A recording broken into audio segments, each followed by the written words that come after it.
the Game Gear Micro has a smaller screen than the visual memory unit of the Dreamcast. Now, the measurements that I have for the VMU, 1.46 inches by 1.02 inches. As we remember from the visual memory unit, the height is a little bit longer than the width. And when you do the a squared plus b squared equals c squared, we get that diagonal. If you remember from middle school, high school math, it's about 1.78 inches on the diagonal. Now, for the Game Gear Micro, it's supposed to be 1.15 inches, which I assume that they're measuring on the diagonal, and that's the screen size. We know it's probably going to be a 4:3 aspect ratio or a square, but probably 4:3 aspect ratio for the Game Gear Micro. That has a smaller screen than the Dreamcast VMU.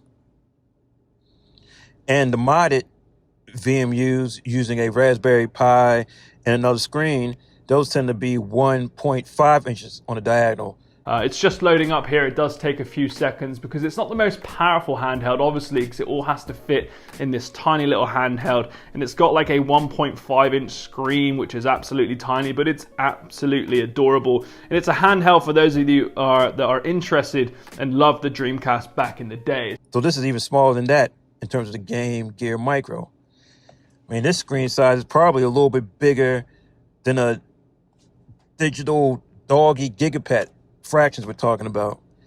And the reason why those were okay in terms of at least the gigapet and the Dreamcast VMU is that they were basic graphics, basic large sprites that are more in line with something of that size and that caliber. Yeah, now I understand that the Game Gear Micro is going to have a higher density pixel compared to the original Game Gear. And that's good because of the smaller screen size.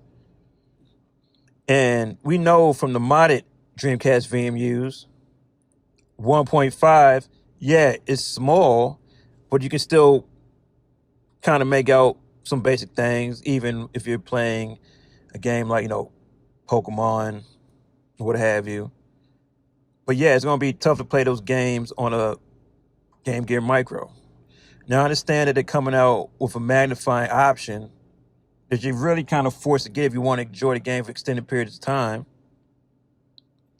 Because otherwise, you're playing something very, very, very small. Visual memory unit, screen size, but smaller for the Game Gear Micro. So yeah, it's a cash grab to me. And they don't even put a keychain on it, so you can put it on, put it on your keychain with your other keys and what have you. And in terms of the actual physical dimensions of the Game Gear Micro, it's pretty much on par with the visual memory unit that the Dreamcast had. So that's the kind of feel it's going to have in your hand. It only comes with 4 games on each color version of that console. It's going to be about $50 a pop US.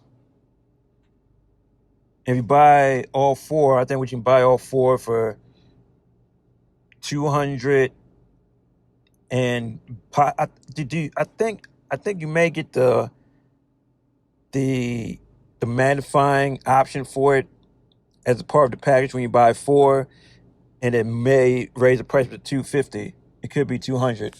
I'm not sure, and I'm not sure how that's going to be, but it's definitely a cash grab because it's really not playable without getting that magnifying option. And hopefully they sell it individual for those people that just want to buy one particular version of it. But as it seems right now, you got to buy all 4 just to get that magnifying glass. So yeah, somebody could say it's a novelty, but you can actually play it. And they say, well, it's a cool little novelty you can actually play the game on. And I get that, but at $50, that's quite a bit. Why not spend that amount or a little more or a little less to get a actual Sega Genesis retro console or a Nintendo or Super Nintendo retro console, something around, for a little bit more than that. So I don't get it. I mean, I guess it could be for the collectors, but even then, why not just try to collect the old Game Gear and get some of the games in terms of that? So it seems like a bad idea in my book. And we know it's going to be cramped with the buttons to some degree. But since the screen is smaller, we assume that they have more space for the buttons and buttons on each side of the screen. One directional pad and two of those buttons, A, B kind of buttons. So that's what we're left with. I don't know who the market for this is. I mean, I guess it's always going to call back the collector that really, really wants it. But yeah, it's a cash grab. Now, why is Sega making this cash grab? Are they just trying to capitalize off the retro console trend? Probably. But, you can't count on Sega to make a couple of good things in a row.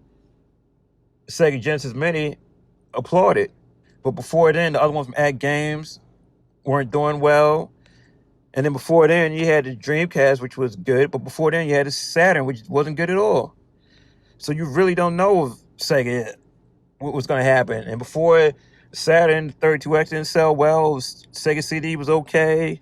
You just don't know. It's hit or miss with Sega. So yeah, cash grab, cash grab, cash grab, cash grab. Ain't no way around it.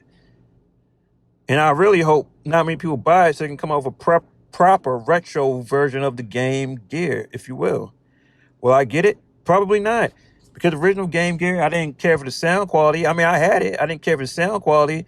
But, being in color and backlit, it was better than the Game Boy that I had before that. But eventually I got tired of Game Gear because it was chewing through batteries. You kind of had to be plugged into the wall. It's kind of defeat the purposes of having something portable.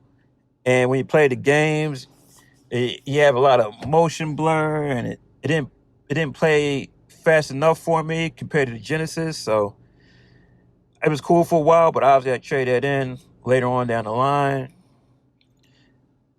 Eventually got a Game Boy Color.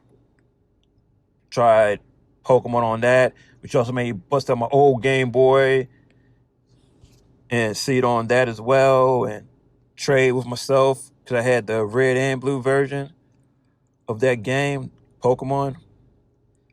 So, yeah, cash grab for a okay handheld console.